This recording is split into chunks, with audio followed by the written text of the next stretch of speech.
안녕하세요. 사연을 듣는 여러분께 인사부터 올려봅니다. 저는 세월이 언제 이리 흘렀나 싶은 70대의 할머니입니다. 저에게는 아주 가슴이 시리도록 아픈 이야기가 있습니다. 지금부터 그 이야기를 차근차근 풀어보려고 합니다.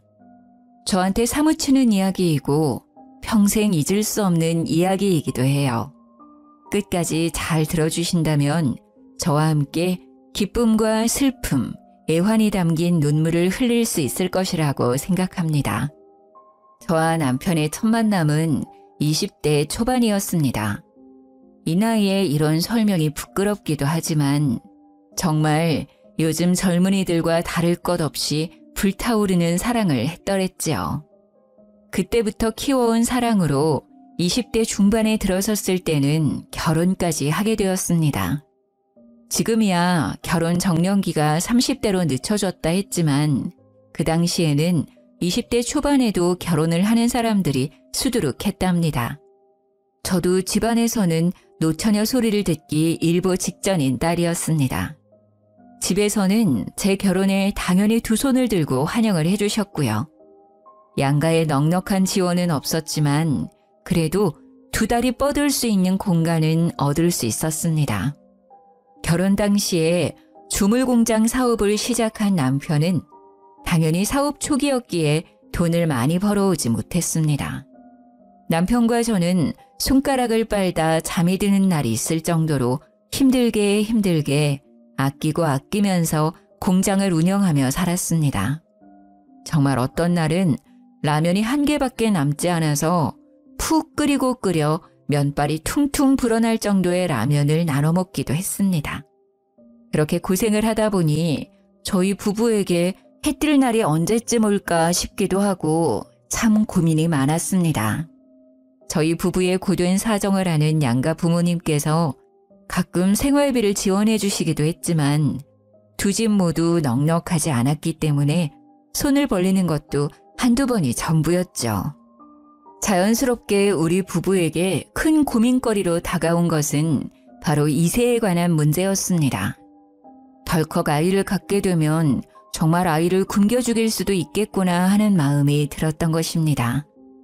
저와 남편은 고민 끝에 일을 해야 하는 남편 대신 제가 피임 시술을 산부인과에 가서 받기로 하면서 아이를 가지지 않기로 결심했습니다. 주물공장을 운영한 지 4년 차가 되었을 때 그제서야 남편의 사업은 빛을 발하기 시작했습니다. 저희에게 단칸방 살림을 청산할 수 있는 기회가 생겼고 큰 집으로 이사를 가고 고기도 마음껏 먹을 수 있는 형편이 된 것입니다. 하지만 저희에게는 언제 다시 고생할지 모른다는 불안감이 있었기 때문에 아이를 가져야겠다는 생각은 따로 하지 않았습니다.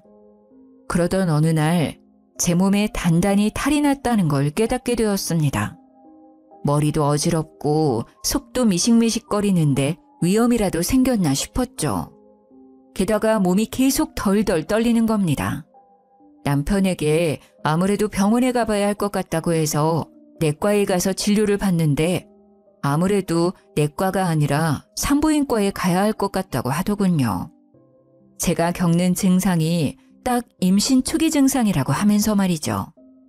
제가 시술을 이미 다 했던 터라 반신반의하면서 산부인과를 찾았죠. 피검사를 하면서도 제가 피임을 한 것을 이야기했는데 산부인과에서 하는 말이 100%라는 건 없다고 하더군요.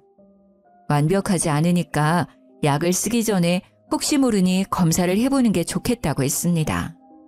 피를 뽑고 대기실에서 남편과 손을 꼭 잡고 기다리고 있는데 임신이 맞다고 이야기를 하는 겁니다. 저와 남편은 너무나도 놀랐어요. 그 작은 확률을 뚫고 생겨난 아이인데 어찌 놀라지 않을 수가 있겠습니까? 병원에서는 좋지 못한 저와 남편의 표정을 보고 혹시 낳을 생각이 없냐고 물어보더군요. 분명 아이는 가지지 않겠다고 결심했었으나 막상 작은 쌀알 같은 우리 아이가 제 뱃속에 자리 잡고 있다고 하니 낳을 생각이 없습니다 라는 말은 못하겠더군요. 의사 선생님께 피임 시술을 한 것은 태아에게 무리가 없느냐, 여기 오기 전에 속이 좋지 않아서 소화제를 먹었는데 괜찮느냐 여러 질문을 했습니다. 의사 선생님께서는 별 문제 없을 거라고 초음파를 봐야 알겠지만 아직 얼마 되지 않았을 거라고 하더라고요. 초음파를 보니 임신 8주 차라며 아이 심장도 잘 뛰고 있고 지금 봐선 아무 문제도 없으니 산모님은 걱정하지 말라고 하시대요. 출산에도 전혀 무리가 가지 않을 거라고 하시며 저에게 임신을 축하한다고 말을 전해주셨습니다. 남편과 저는 그 작은 확률을 뚫고 생긴 우리 아이를 낳기로 결심했습니다. 그때부터 남편은 제 발이 닿으면 안 되는 사람처럼 저를 안고 업고 다니곤 했습니다. 시댁과 친정에서도 오랜 시간 아이 소식이 없었던 저희에게 축복이 찾아온 것이라며 진심으로 축하를 해주셨습니다.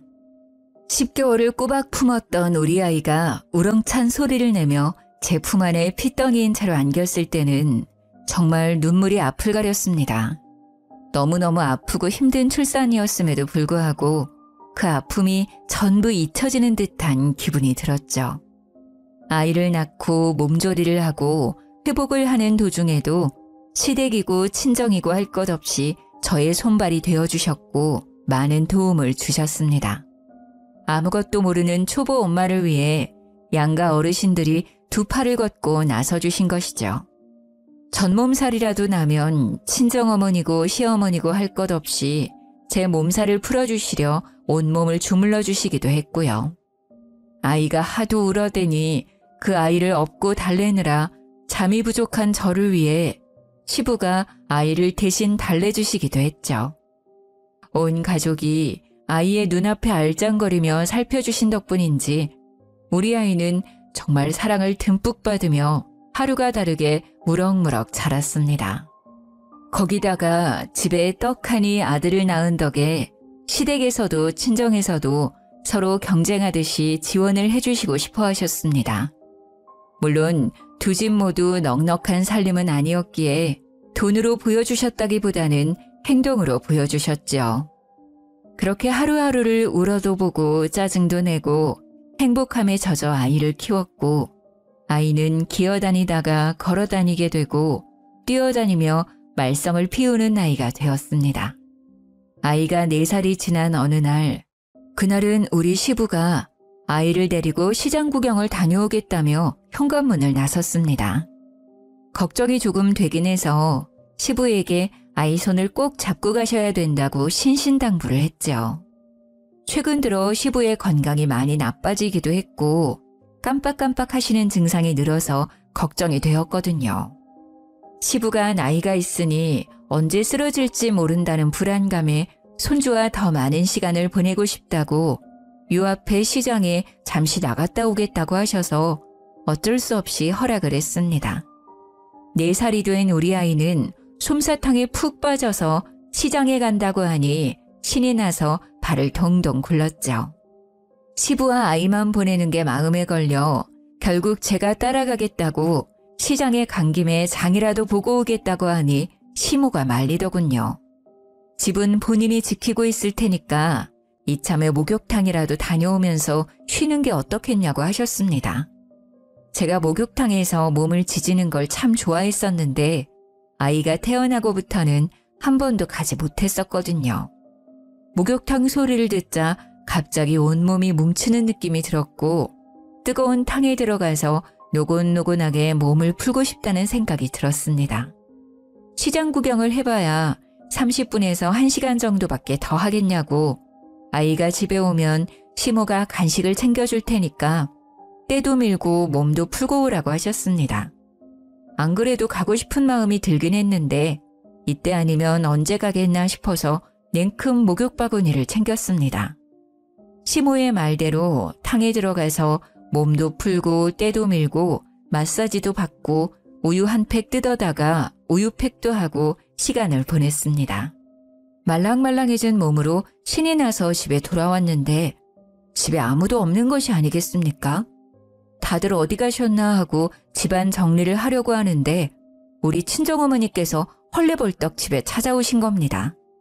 정말 숨이 넘어가는 사람처럼 헉헉거리시길래 무슨 일 있냐고 물어보니 갑자기 울음을 팍 터뜨리시는 겁니다. 저보고 여기서 뭐하고 있냐고 당장 경찰서로 가자고 하시는데 다리에 힘이 쭉 풀리더라고요. 고요하리만큼 아무도 없는 집, 경찰서. 갑자기 정신이 쏙 빠지는데 우리 친정엄마가 그러시는 겁니다. 우리 아들이 사라졌다고요. 그게 무슨 소리냐고 묻는데 당장 경찰서로 가자고 저를 질질 끌고는 경찰서에 데려다 놓으셨습니다. 정신도 없고 몸에 힘도 없는 상태에서 경찰서에서 울고 계시는 시부랑 시모를 보게 되었죠. 이게 다 무슨 일이래요? 벌벌 떨면서 여쭈어 보니 시부가 아들을 데리고 시장에 갔다가 나무를 산다고 잠시 한눈을 판 사이에 아이가 사라졌다고 설명을 하시더라고요. 근데 문제는 그 자리에서 아이를 불러 찾지 않으시고 시부가 그냥 나물만 들고 집으로 돌아오셨다는 겁니다. 집에 돌아와서 시모에게 나무를 건네고 시모가 애는 어디 갔냐고 물어보니 그제서야 우리 아들이 사라졌다는 걸 깨달으신 거죠. 시모고 시부고 둘 다 혼비백산해서 시장에 다시 갔는데 우리 아들을 봤다는 사람이 한 명도 없었다는 겁니다. 너무 놀란 마음에 그제서야 경찰에 신고를 해야 된다는 것이 생각이 나서 112에 전화를 했다고 하더군요. 제가 목욕탕에 가 있었으니 저희 친정어머니께 전화를 드려 사정을 설명했고 집으로 와서 저를 기다렸다가 같이 경찰서로 와달라고 했다고 하더군요. 그 말을 듣는데 정말 현실감이 하나도 느껴지지 않고 시부모의 엉엉 우는 울음소리만 귀에 꽂히더라고요. 저는 숨을 꺽꺽 소리나게 쉬면서 제발 우리 아이 좀 찾아달라고 경찰을 붙잡고 사정을 했습니다. 남편도 공장에 있다가 헐레벌떡 집으로 돌아와 아이의 사진을 찾아 경찰서로 왔고 그 사진을 바탕으로 전단지를 배포하기도 했습니다. 하루가 꼬박 지나고 아무런 소식도 연락도 오지 않았고 경찰은 유괴의 가능성도 있을 수 있다고 하더군요. 정말 절망적이었어요. 시장을 경찰들과 샅샅이 뒤져가며 수소문을 했지만 아들의 흔적은 그 어디에서도 발견되지 않았습니다. 고작 4살밖에 먹지 않은 아들이 전화번호를 외우고 있을 리도 없었고요. 요즘은 흔한 미아 방지 팔찌도 그 당시에는 흔한 물건이 아니었습니다. 일주일이 꼬박 지나고 한 달이 지나도 아이는 돌아오지 않았고 경찰은 수사에서 점점 손을 떼기 시작했습니다. 집안은 정말 초상집 분위기가 따로 없었습니다.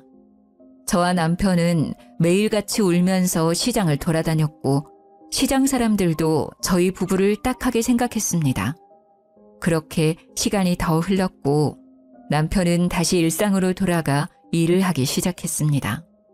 저는 그런 남편을 보면서도 아무런 일도 할 수 없었습니다. 그저 시장에 매일같이 나가 한켠에 자리를 잡고 지나가는 아이들의 얼굴만 확인했습니다. 그런 저를 안쓰럽게 바라보던 남편이 이제 그만 아이를 놓아주자고 하더군요. 10달을 품고 4년을 키운 내 아들을 어찌 내려놓을 수 있겠냐고 엉엉 울면서 가슴을 쳤지만 언제까지 이렇게 마음에 품고 살 순 없었으니까요. 남편과 함께 일상으로 돌아가려고 무던히 애를 썼지만 문득문득 떠오르는 아들의 생각에 참 많이 힘들었습니다. 엎친 데 덮친 격으로 아이를 잃어버렸다는 충격에 시부의 치매 증상이 점점 더 악화되기 시작했습니다. 그 당시만 해도 그냥 깜빡깜빡 하시나 보다 했던 시부의 증상이 치매라는 것을 알게 되었고 인지를 한 이후에는 급속도로 나빠지셨습니다. 결국에는 쓰러지기까지 했는데 정신이 불완전한 상태에서도 2달이나 병실에서 우리 아들의 이름만 부르시더라고요. 정말 기가 막히게 우리 남편도 저도 못 알아보시는데 우리 아들의 이름만은 또렷하게 기억하고 계시더군요. 시름시름 앓던 시부는 결국 세상을 떠나셨고 우리 가족은 또 한 번의 슬픔을 맞이해야 했습니다. 시부의 장례를 치르면서도 이게 꿈인지 생시인지 모르겠더라고요. 가기 전에 우리 아들을 어디서 잃어버리셨는지, 우리 아들이 어느 방향으로 갔는지 기억을 떠올려 주길 기다렸지만 그런 기적은 일어나지 않았습니다. 시부의 장례식 내내 시모는 저에게 미안해하셨습니다. 제가 아들을 잃은 허망함에 정신을 못 차리고 있었으니까요. 그때 우리 친정어머니께서 아이를 입양해서 키워보는 건 어떻겠냐고 넌지시 운을 떼셨습니다. 우리 아이를 잃고 난 이후 둘째를 가지자던 남편에게 절대로 아이를 가지지 않을 거라고 선언을 했거든요. 우리 애 이렇게 가슴에 묻어두고는 못 산다고. 그렇게 강경한 태도를 고수했는데 입양은 또 다른 문제잖아요. 입양 이야기를 꺼내니 남편도 시모도 저의 눈치만 살피시고 있더라고요. 우리 친정어머니께서 제 손을 꼭 잡으시면서 우리 아이가 살아있다면 어딘가에서 누군가의 보호를 받고 살고 있지 않겠냐고 하시더라고요. 우리 애가 사랑받으면서 자라길 바라는 마음에 같은 처지에 있는 아이들을 입양해 키우는 게 좋지 않겠냐고 하셨습니다. 처음에는 싫다고 이야기를 했지만 곰곰이 생각해보니 친정어머니의 말이 가슴에 콕 박히더라고요. 우리 아이가 정말 누군가의 보살핌을 받고 있다면 저도 보살핌이 필요한 아이들을 돌봐주는 게 맞겠다는 생각이 들었습니다. 3개월간 치열하게 고민을 했고 결국 저는 아이를 입양하겠다는 결심을 내리게 되었습니다. 친정이고 시댁이고 우리 남편까지도 제 결심을 응원해주고 지지해 주었기에 가능한 일이었습니다. 고아원으로 찾아가 입양 계획서를 작성하고 우리 아이와 동갑인 남자아이를 입양하기로 결정을 내렸습니다. 그런데 원장 선생님과 이야기를 나누고 있는데 말도 잘 못하는 여자애기가 오빠 오빠 하면서 울고 있는 겁니다.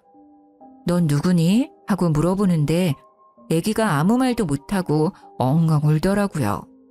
알고 보니까 친동생은 아닌데 고아원에서 같이 생활하면서 친동생처럼 지내던 아이라고 하더군요.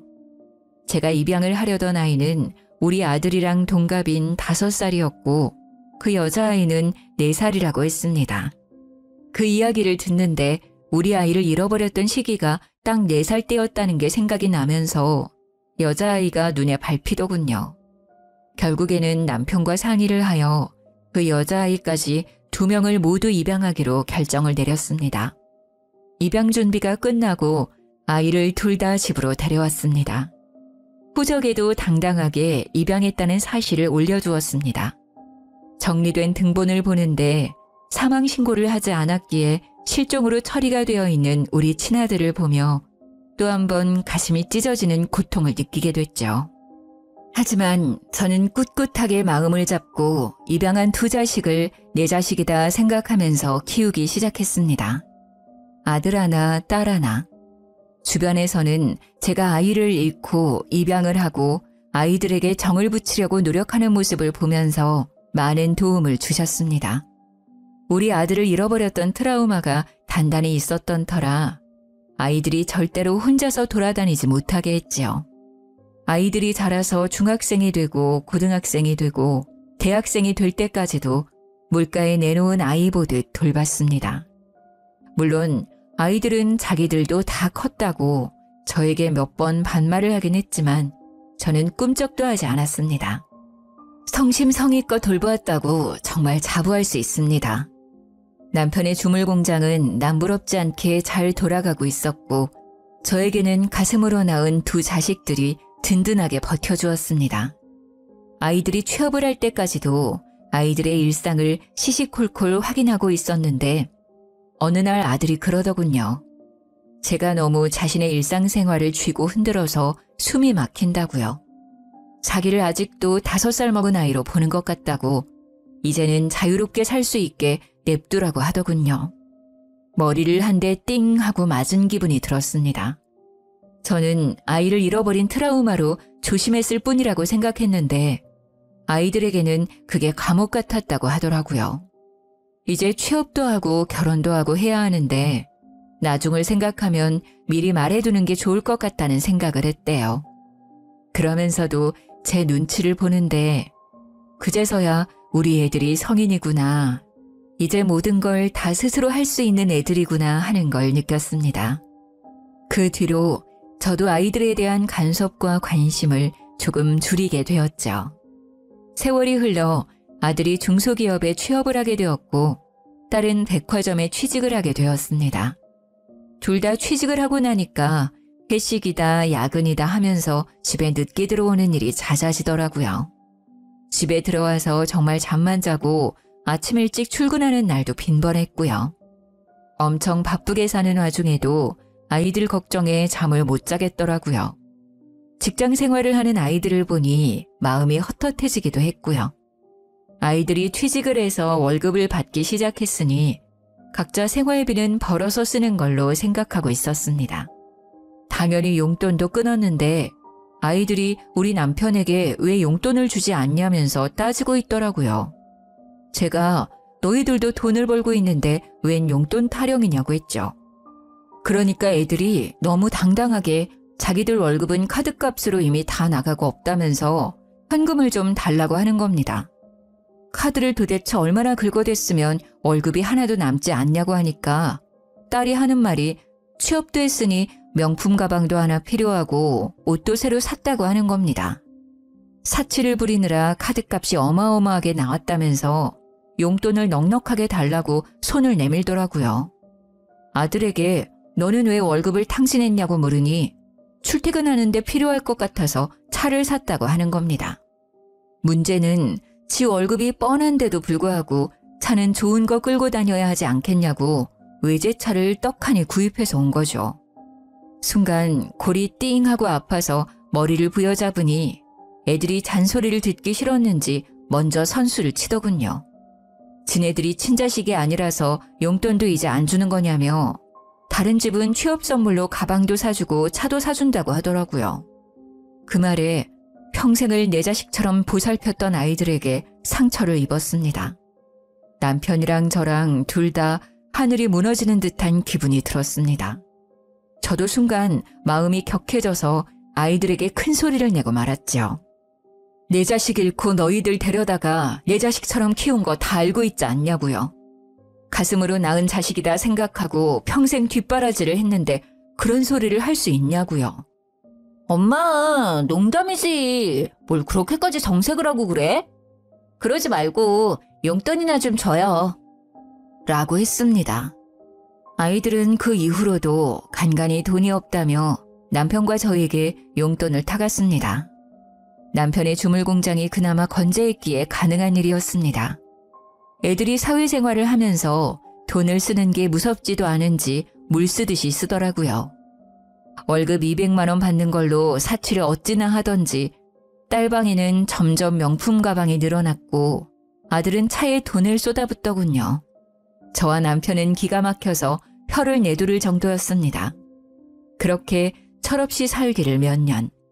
아들이 32살이 되었을 때 우리 시모가 노환으로 세상을 떠나게 되었습니다. 지병이 있었지만 몇 년 더 사실 줄 알았는데 이렇게 일찍 가실 줄 몰라서 내내 장례식장을 지키며 하염없이 눈물을 흘렸습니다. 우리 시모가 저에게 마음에 묻어둔 자식이 있어 이렇게 병이 났나 보다 하셨는데 잃어버린 제 아들이 생각이 나서 한참을 더 울어야 했죠.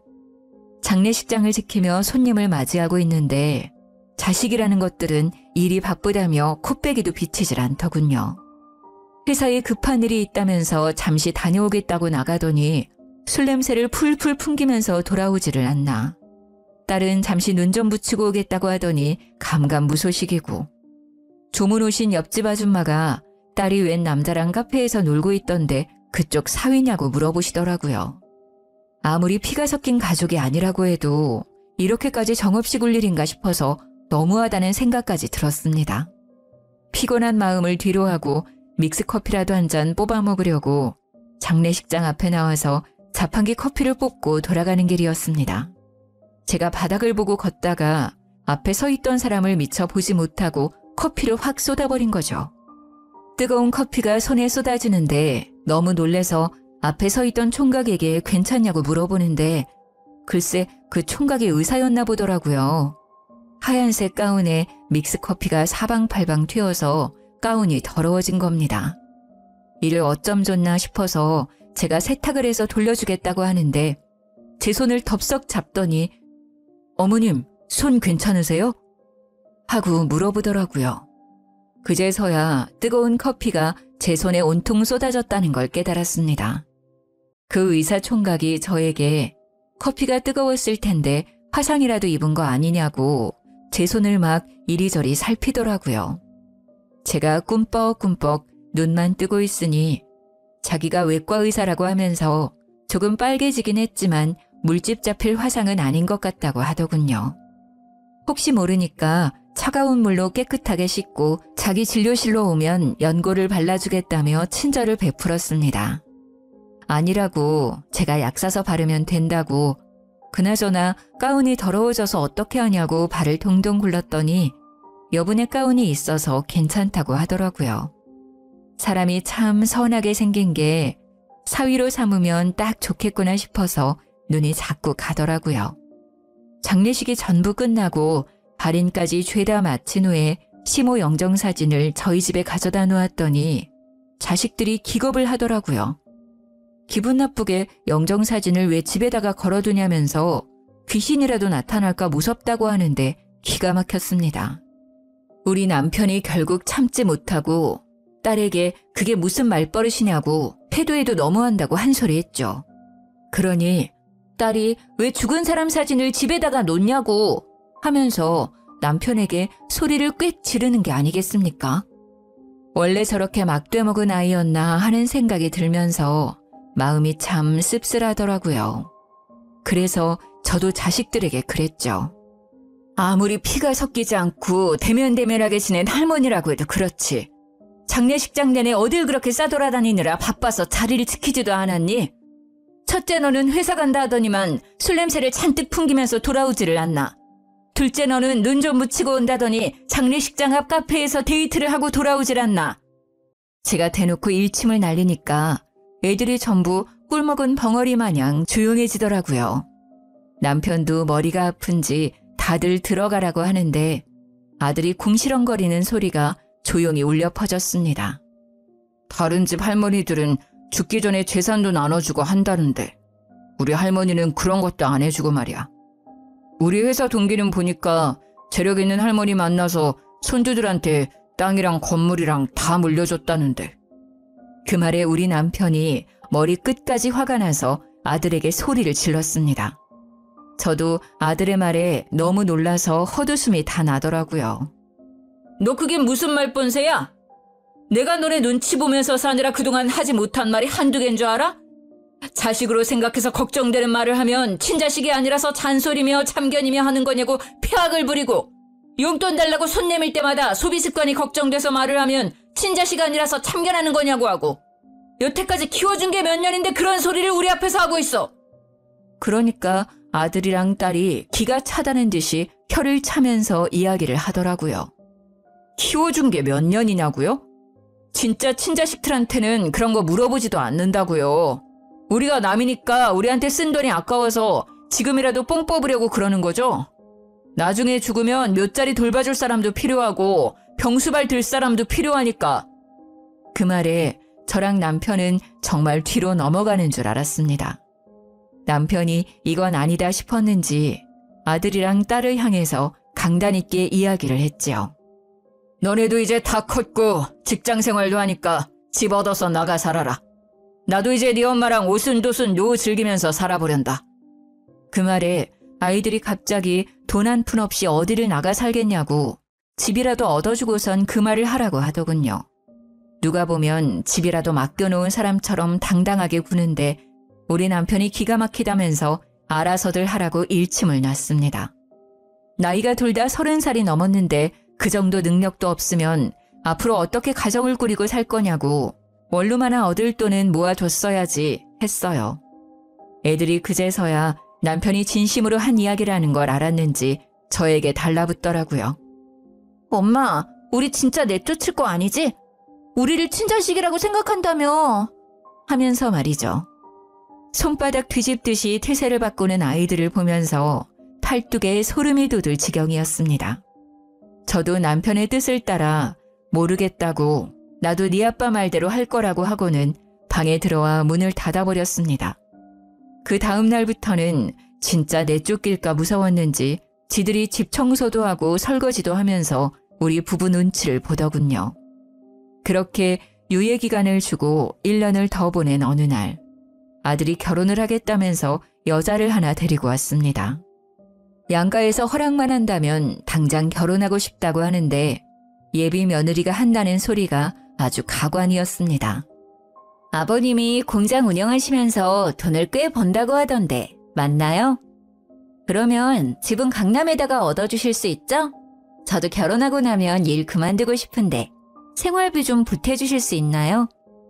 그 말에 우리 남편이 열이 받아서 생활비를 왜 우리가 보태주냐고 결혼했으면 가정은 스스로 돌보는 거라고 했습니다. 그러자 입을 삐죽이면서 대뜸 우리 아들한테 결혼을 다시 생각해보자고 하고 자리에서 일어나더라고요. 뭐 저런 게 다 있나 하는 얼굴로 바라보고 있는데 아들이 벌떡 일어나서는 아빠 하면서 남편을 부르더라고요. 저랑 남편은 결국 며칠간의 논의 끝에 아들에게 집은 구해주고 생활비는 보태주지 않는 방향으로 합의를 보고 결혼을 시켰습니다. 강남은 아니었지만 회사 가까운 곳에 집을 얻어주면서 더 이상 우리에게 돈돈거리지 말라고 선언을 했죠. 아들 장가 보내고 한시름 놨다 싶었는데 몇 개월 뒤에 딸도 결혼을 하겠다고 하면서 오빠한테 집을 해줬으니 자기도 해달라고 하더군요. 둘 다 자식인데 어떻게 한 놈만 해주고 한 놈은 무시할 수 있겠습니까? 남편이 공장 대출을 받아서 집을 해주고는 저에게 공장 대출금만 갚고 나면 모든 걸 다 정리하고 쉬자고 하더군요. 5년이란 세월이 흐르는 동안 공장을 담보로 저금리 대출을 받았던 돈은 다 갚았고 공장도 웃돈을 주고 팔았습니다. 우리 자식들은 아들, 딸을 낳고 잘 살고 있었고 저희 친정엄마는 노환으로 인해 병원에 입원을 하게 되었습니다. 병원에 입원해 있는 동안 우연히 예전에 커피를 쏟았던 그 의사 선생을 다시 만날 수 있게 되었습니다. 우리 친정엄마가 병원에 입원해 있어서 자주 온다고 하니 가끔 병실에 인사도 하러 오고 같이 자판기 커피를 뽑아 마시며 시간을 보내기도 했죠. 물론 의사 선생이 많이 바빠서 오랜 시간 이야기를 나눌 순 없었지만 일주일에 한두 번 5분에서 10분 이야기를 나누는 시간이 참 즐거웠습니다. 우리 아들이 40살이 되었을 때 제 나이도 70살이 되었는데 칠순잔치를 하자고 하더군요. 아이들이 먼저 말을 꺼내길래 당연히 자식들이 준비해 주는 줄 알았더니 지들은 돈이 없으니 저보고 예약을 하라고 하더군요.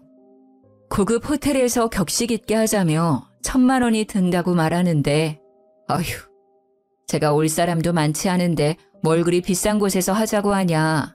그냥 가족들끼리 간단하게 밥 먹고 끝내자고 했습니다. 제 생일잔치에 제 돈 내고 그리 비싼 곳에서 할 필요가 없었으니까요. 그러니까 자식들이 공장 팔아서 돈 좀 받지 않았냐고 자기들 처가 시댁 식구들에게 자랑을 좀 하게 돈을 쓰라고 하는 겁니다. 결국 제가 원하던 조용한 생일잔치는 사라지고 원하지 않게 모든 일가 친척을 다 초대해서 호텔에서 잔치를 하게 되었습니다. 잔치가 끝나갈 무렵에 친정어머니께서 입원해 있던 병원에서 급하게 연락이 왔습니다. 저는 전화를 받고 놀라서 잔치 중간에 뛰쳐나가 병원으로 달려가게 되었죠. 제 칠순잔치 날 92살이시던 우리 친정어머니께서 깊은 영면에 잠기셨습니다. 저는 또 한 번의 장례를 치르면서 심신이 많이 지친 상태가 되었죠. 자식을 잃은 아픔과는 달리 부모의 죽음은 또 다른 상실감으로 찾아오더군요. 근데 우리 자식들이 그런 저를 보면서 뭐라고 했는지 아십니까? 글쎄, 생일잔치 중간에 나오는 게 어디 있냐고 그 호텔 예약 잡는 게 얼마나 어려운 건지 아냐고 하더군요. 비싼 밥 제대로 먹지도 못하고 나왔다고 억울하다고 하는데 진짜 뺨이라도 한 대 갈기고 싶어 주먹을 불끈 쥐었습니다. 제 마음을 대변하듯 우리 남편이 아들의 뺨을 후려쳤습니다. 너 지금 다른 사람도 아니고 할머니가 돌아가셨다는데 그 나이 먹고 할 말이야? 아, 지금 내 뺨 때렸어? 내가 친자식이 아니라서 막대하는 거지 지금. 나도 이제 당신들 내 부모라고 생각 안 하고 살 거야. 돈을 꽁꽁 싸들고 있으면서 한 푼도 나눠주질 않는 걸 보면 나중에 친자식 찾으면 다 주려고 그러는 거 아니야. 위선자들 같으니라고. 당신 같은 사람들 돈줄이라고 생각했지. 단 한 번도 부모라고 생각한 적 없어. 그 말에 열이 받은 남편이 아들의 멱살을 잡으면서 우리도 너희들을 내 자식이라고 생각하지 않을 거라고 했습니다. 일촉즉발의 상황이 되자 저는 발을 동동 구르고 있었는데 순간 누군가가 남편과 아들을 말리면서 여기서 이러시면 안 된다고 하더라고요. 누군가 하고 보니 바로 그 의사 선생님이었습니다. 친정엄마가 돌아가셨다는 소식을 병실에서 전해 들은 건지 장례식장으로 저를 찾아왔더라고요. 너무 고마운 마음에 눈으로 인사를 하는데 우리 아들이 갑자기 의사 선생을 팍 밀치면서 당신은 뭔데 참견이냐고 큰 소리를 내더라고요. 뒤에서 지켜보고 있던 경호 직원들이 의사 선생을 밀치는 아들에게 다가와 양팔을 턱턱 잡더니 장례식장에서 난동 부리지 말라고 경고를 하고는 끌고 가더라고요. 듬직한 직원들 사이에 초라하게 끌려나가던 아들이 발버둥을 치면서 이거 안 놔? 하는데 참 찌질해 보였습니다. 제가 의사 선생에게 미안하다고 우리 아들이 참 경우가 없는 놈이라 그렇다고 사과를 했죠. 그러니까 의사 선생이 아니라고 괜찮다고 하더니 저분들이 자식들이냐고 저에게 묻더라고요. 질문이 조금 이상하다 싶긴 했지만 고개를 끄덕이면서 대답을 했죠. 부끄럽지만 제가 가슴으로 낳은 자식들이랍니다.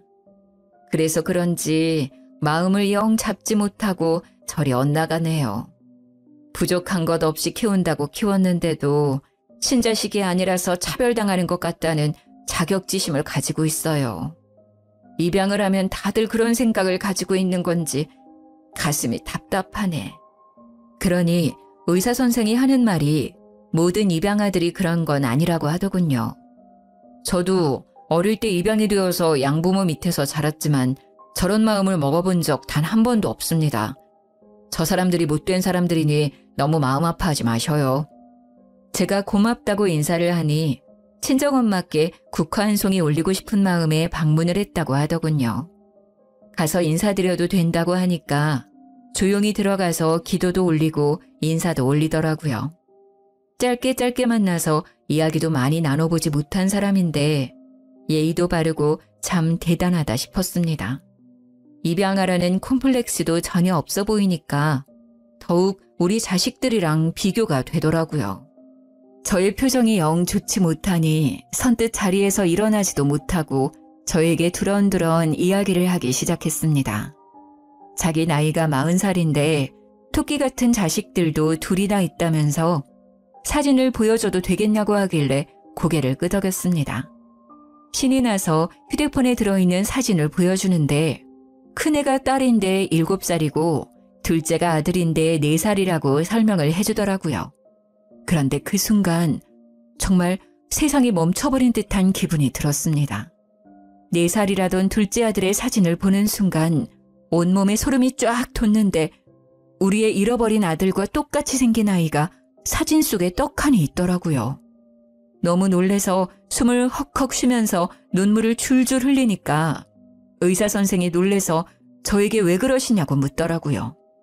과호흡이 온 거 아니냐, 자기 따라서 숨을 쉬어라 하면서 저를 막 살피는데 제가 우리 남편 하면서 남편을 불렀습니다. 의사 선생이 놀래서 손님과 있던 우리 남편을 불렀고 저는 남편에게 의사 선생의 휴대폰을 들이밀었습니다. 우리 진수! 남편이 사진을 살피더니 눈이 휘둥그레져서는 진수가 여기 왜 있어? 의사 선생은 영문을 모르는 채 울고 있는 저와 남편을 번갈아 가면서 보고 있었습니다. 여기 이거 봐봐. 의사 선생 아들이래. 4살 된 아들이래. 남편이 의사 선생의 손을 덥석 잡으면서 물었습니다. 너 우리 진순이? 저는 김병훈인데요. 의사 선생은 저와 남편을 놀란 눈으로 빤히 보고 있었습니다. 돌아가신 시아버지가 우리 진수가 4살일 때 시장에 데리고 나갔다가 그만 아이를 잃어버리셨어. 할아버지 손을 잡고 솜사탕을 사러 나갔던 우리 진수가 감쪽같이 사라졌지. 그 뒤로 매일같이 시장을 찾아 헤맸지만 찾을 수 없었어. 그러니 의사 선생이 하는 말이 자기가 부모를 잃어버렸고 솜사탕을 쥐고 있는 상태로 지금의 양부모를 만나게 되었다고 이야기를 하는 겁니다. 시장이었던 건 기억이 전혀 나지 않지만 웬 할머니의 손에 이끌려서 보육시설에 들어가게 되었다고 설명을 했어요. 우리 부부를 보고 잠시만 기다려달라고 하더니 어디론가 전화를 걸더군요. 1시간쯤 시간이 흘렀을까요? 장례식장 앞으로 의사 선생의 양부모라는 사람이 나타났습니다. 그 뒤에 사진에서 보았던 처자식이 같이 찾아왔더라고요. 저와 남편은 떨린 손을 붙잡고 양부모와 대면을 하게 되었습니다. 우리 아이의 이름이 진수였고 시장에서 잃어버렸고 하는 사정을 줄줄 이야기를 하니 양부모가 놀라는 겁니다. 맞다고 우리 병훈이 원래 길 잃은 아이였다고 말하는데 정말 너무 놀래서 눈앞이 캄캄해지더군요. 시부의 손을 놓친 진수는 시부를 찾다가 시장 밖으로 나가게 되었고 웬 할머니가 울고 있는 어린애를 보고 집으로 데려갔다는 겁니다. 배가 고프다고 우니까 간식을 먹이고 경찰서에 데려다 놨는데 시장이랑은 거리가 좀 있었던 거죠. 지금처럼 인터넷이 있던 시절이 아니니 경찰끼리 협조가 잘 되지 않았고 결국 보육시설에 연계가 된 것이었습니다. 거기서 지금의 양부모에게 입양이 되었고 이진수에서 김병훈으로 이름까지 바뀌게 된 것이었죠. 그러니까 의사 선생이 정말 잃어버린 우리 아들 진수였던 것입니다. 우리는 바로 유전자 검사를 의뢰했고 천국과 지옥을 오가며 2주를 버틴 결과 친자가 일치한다는 결과를 받게 되었습니다. 양부모도 우리 아들 진수도 진수의 처와 자식들까지도 우리 부부에게 고생했다고 눈물바람으로 인사를 전하더라고요. 저희도 고생했다, 고맙다, 버텨줘서 고맙다 인사를 했습니다. 그 뒤로 진수는 저희와 양부모를 오가며 아들 노릇을 톡톡히 하기 시작했습니다. 며느리와 손주들까지도 얼마나 성심이 곱던지 뒤늦게 나타난 저희 부부가 부담스러웠을 텐데도 진심을 다해 살갑게 굴더군요. 낯설어하는 손주들과 친해질 수 있도록 따로 시간까지 마련해 주었습니다. 장례식장에서 그 소란이 일어난 이후 우리는 입양한 아들, 딸과는 완전히 인연을 끊었습니다. 간간히 주던 생활비를 끊어버리니 또 한 번 난리를 쳤죠. 손주들 조기 유학을 보내야 한다며 지원을 해달라고 뻔뻔하게 굴길래 내쫓았습니다. 딸 역시 자기 가게를 내고 싶다며 돈을 달라고 하길래 일 없다고 내보냈죠. 둘 다 돈을 주지 않으니 집에 찾아와서 입양한 자식은 자식이 아니냐 똑같은 소리를 하길래 딱 잘라서 이야기를 했습니다. 부모라고 생각도 안 한다고 할 때는 언제고 돈 필요할 때만 부모냐? 너희에게 진심으로 실망했고 지금까지 지원해준 돈만 해도 충분하다 생각이 든다. 너희의 뻔뻔함에 치가 떨리니 지금이라도 파양을 할 생각이다. 끝까지 1억을 주면 조용히 파양당하겠다고 고집 부리는 것들을 보면서 혀를 내둘렀습니다. 저희는 변호사의 도움으로 파양 신청을 했고 그 이후로도 자식들 유학비 지원해달라, 빚 좀 갚아달라 하면서 몇 번이나 찾아오는 걸 돌려보냈습니다. 뒤늦게 만난 친아들에게 부담이 되고 싶지 않아서 노후 자금을 아끼며 잘 살고 있고 난동을 부린 파양당한 자식들은 접근 금지까지 신청해 두었습니다. 키운 정의있어 마음이 아프긴 했지만 뻔뻔하게 부모를 돈이라고만 생각하는 그들은 없는 게 낫겠다 싶더라고요. 앞으로의 여생이 얼마나 남아있을지 짐작이 가진 않지만 뒤늦게 찾은 우리 아들 진수와 함께 행복한 여생을 보내려고 합니다. 손주들과 며느리까지 알뜰살뜰하게 챙기면서 지금부터라도 진짜 가족의 정을 나누며 살아갈 겁니다. 제 이야기는 여기까지입니다. 들어주셔서 감사해요.